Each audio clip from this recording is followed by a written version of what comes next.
A bunch of people commented on our most recent video, or one of our videos anyways, about radiant floors and whether or not to use them or whatever else. And you know what? A bunch of you guys had some really good comments. And so I need to change my position a little bit on radiant floors. I also spoke to my brother who's in the HVAC industry. And what I have learned is actually radiant floors can work. It's just that you really need to dial in the output temperature of the hydronic loops, because you don't want to have a delta of much more than like 5 degrees to make sure that you're not having those big heating swings. I think a lot of times in previous versions of these homes, the radiant floors have been set to have a delta. Like when I talk about delta, I'm talking about like when the water comes back into the boiler, it's at say 70 degrees Fahrenheit. And when it leaves the boiler, it leaves the boiler at 90 degrees Fahrenheit. Well, when you have your radiant system set up like that, it is going to overheat your house for sure, because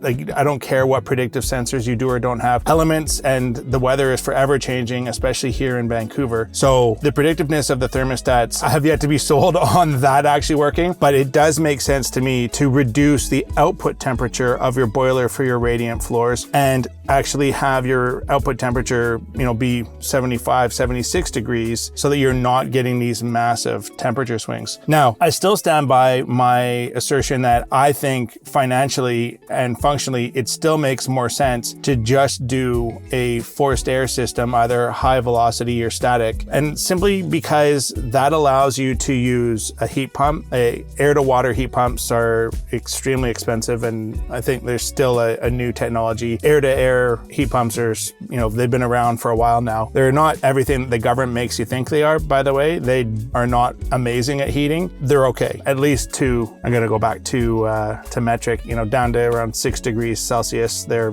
pretty efficient. If the outdoor temperature is 6 or colder, air source heat pumps become questionable. I mean, they still work, but you're not making money in terms of like actually finding efficiency. Anyways, I still think putting some sort of, it makes more sense to just put in a forced air system, because you want cooling as much as you want heating in this day and age. And with the way that we're building homes, and being able to cool your house all year round is really, really, really important. So yeah, I still stand by my forced air assertion. Can you add radiant to your home? Absolutely. Is it going to cost you another 50 grand to do it, between the lightweight concrete, the additional framing, and the piping and boiler that you're going to need for that system? Yes. So if you have a little bit of cash to burn and you want to have radiant floors in your home, fill your boots. I'm not going to stop you from doing that. Obviously I can't, but I think that 50 grand could be better spent on a better heat pump and a better forced air system. That's my take.